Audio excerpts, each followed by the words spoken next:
오늘 우리에게 주신 하나님의 말씀 말라기 4장 1절 말씀입니다. 말라기 4장 1절 말씀. 다 같이 한 목소리로 읽겠습니다. 만군의 여호와가 이르노라. 보라, 용광로 불같은 날이 이르리니 교만한 자와 악을 행하는 자는 다 지푸라기 같을 것이라. 그 이르는 날에 그들을 살라 그 뿌리와 가지를 남기지 아니할 것이로되. 아멘. 본문에 계시된 주님은 어떤 분이십니까? 용광로 불같은 심판을 행하시는 분이십니다. 말라기 중에 말씀 중에 가장 유명한 구절이 바로 2절입니다. 내 이름을 경외하는 너희에게는 공의로운 해가 떠올라서 치료하는 광선을 비추리니, 이렇게 말씀하시죠. 근데 그 말씀을 설명해 주는, 해석해 주는 가장 중요한 키가 되는 구절이 1절입니다. 1절에 대한 이해 없이 2절을 보니까 그저 치료의 의미 정도로 생각할 수가 있습니다. 그것을 넘어서는 성경의 원래의 의미를 묵상하려면 1절을 정확하게 이해해야 합니다. 만군의 여호와가 이르노라. 보라, 용광로 불같은 날이 이를 것이다, 이렇게 말씀하시죠. 그 용광로의 불같은 날, 그날은 5절에 여호와의 크고 두려운 날을 설명하는 것입니다. 악인은 심판하시고 의인은 하나님이 구원하실 뿐 아니라 복을 주시는 그 하나님의 크신 심판의 날을 의미하죠. 보라, 용광로 불같은 날이 이르리니, 이렇게 되죠. 보라, 이르리니, 이런 어구는 하나님의 그 심판의 날의 임박성, 곧 임할 것이다. 필연성, 그러나 반드시 일어날 것이다. 왜 이것이 중요하죠? 지금 그 하나님의 오심이 지연된 것처럼 보이거든요. 심지어 하나님이 계시지 않은 것처럼 보이는 상황 속에서 믿어봤자 무슨 소용이 있느냐, 이런 식으로 믿음의 회의를 갖고 냉소적으로 비난하는 자들에 대하여 주님은 명백하게 말씀하시는 것입니다. 하나님은 반드시 심판하신다라는 것이죠. 그 심판의 정도가 어떻습니까? 용광로에 불 같다, 이렇게 표현하고 있어요. 용광로는 뭐예요? 불구덩이죠. 다 태우는 것입니다. 불의 극렬함, 결국은 모두 태워버린다, 없애버린다라는 것입니다. 그 심판의 대상이 누굽니까? 교만한 자와 악을 행하는 자라고 말씀하고 있습니다. 누가 교만한 자입니까? 하나님의 필요성을 깨닫지 못하는 사람. 하나님이 무섭지 않아요. 심지어 하나님을 대적합니다. 하나님을 대적한다는 건 뭐예요? 하나님 아래에 있는 것이 아니라 하나님과 맞먹고 하나님을 위에 있으려고 하는 것이죠. 자기가 하나님 노릇하려고 하는 사사기 시대의 모든 증상들, 바로 오늘 우리들의 모습일 것입니다. 악행하는 자, 그 교만의 결과죠. 교만의 결과가 뭡니까? 하나님 말씀을 귓등으로 듣습니다. 순종하지 않아요. 그 말씀을 소중히 여기지도 않고 두려워하지도 않고 말씀대로 사는 것이 아니라 자기 맘대로, 지 멋대로 사는 것이죠.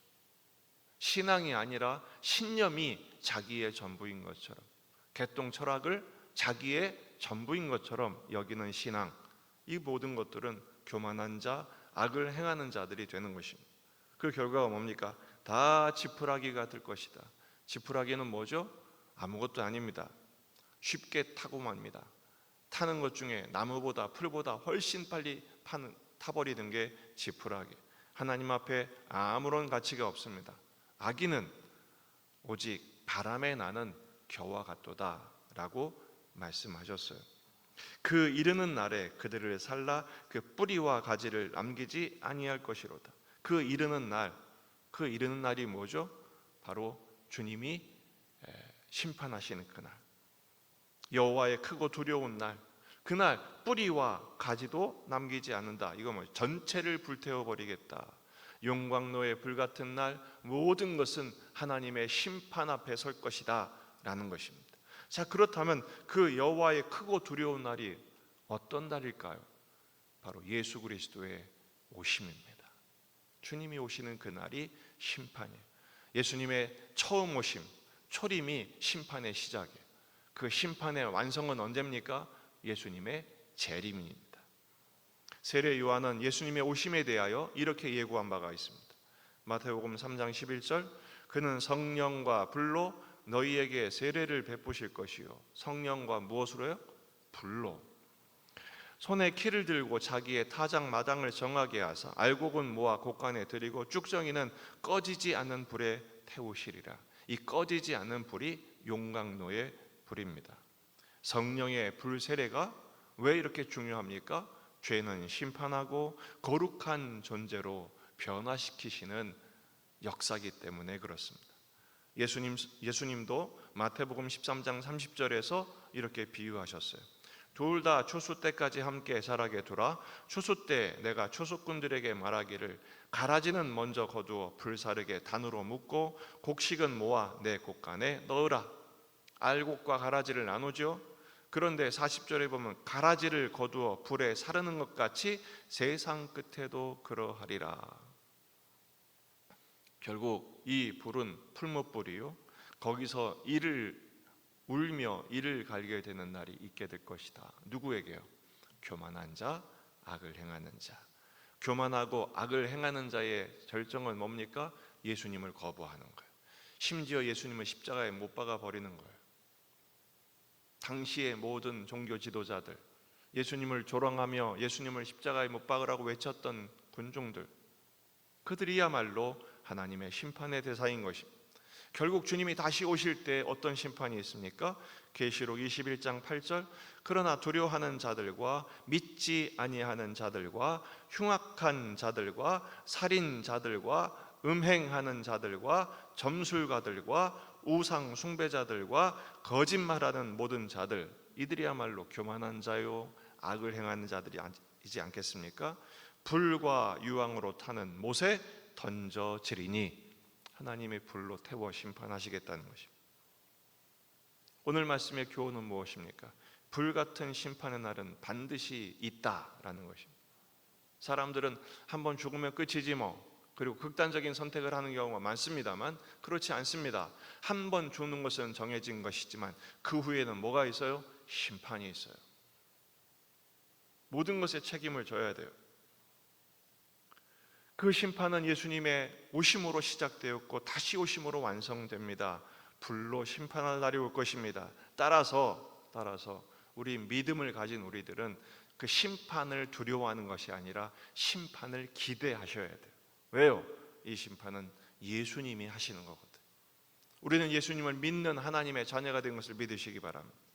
예수님을 믿음으로 말미암아 이 심판은 심판의 불이 아니라 오히려 불로서 모든 것은 살라지고 나무와 풀과 짚은 다 살라지겠지만 금과 은과 보석 같은 믿음의 삶은 우리 주님께서 상급으로 우리에게 채우실 줄 믿습니다.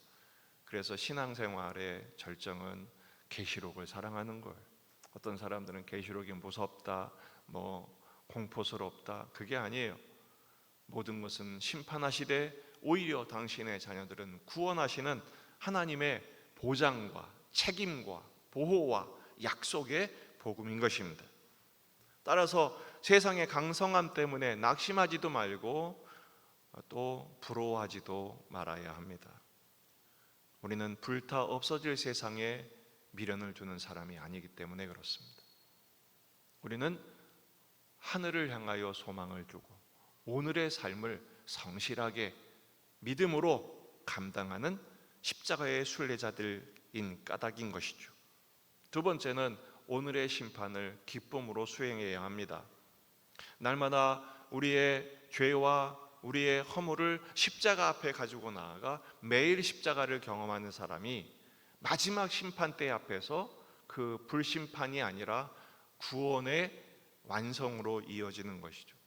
오늘의 심판을 회피하는 사람들은 마지막에 불심판을 감당할 수가 없습니다.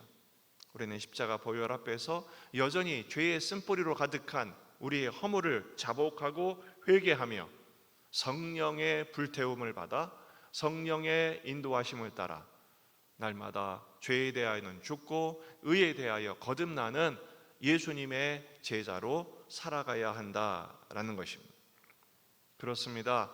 심판은 반드시 옵니다. 불심판으로 끝날 것입니다. 노아의 때는 물로 심판했지만 주님 다시 오실 때는 불로 심판하십니다. 깨어 있으셔야 합니다. 오늘도 그 주님과 더불어 오늘 주님 오셔도 두려울 것 없는, 아쉬울 것 없는 천국의 삶, 주 예수와 동행하는 제자의 삶을 살아내시기를 주의 이름으로 축원합니다. 기도하시겠습니다. 말씀을 붙들고 우리 자신과 가정과 교회와 이 지역의 복음화, 민족의 복음화, 세계 복음화를 위해서 환우들, 군인 아들들, 수험생들, 또 여러분 가져온 기도 제목들을 위해서 간절히 기도하시다가 돌아가시겠습니다.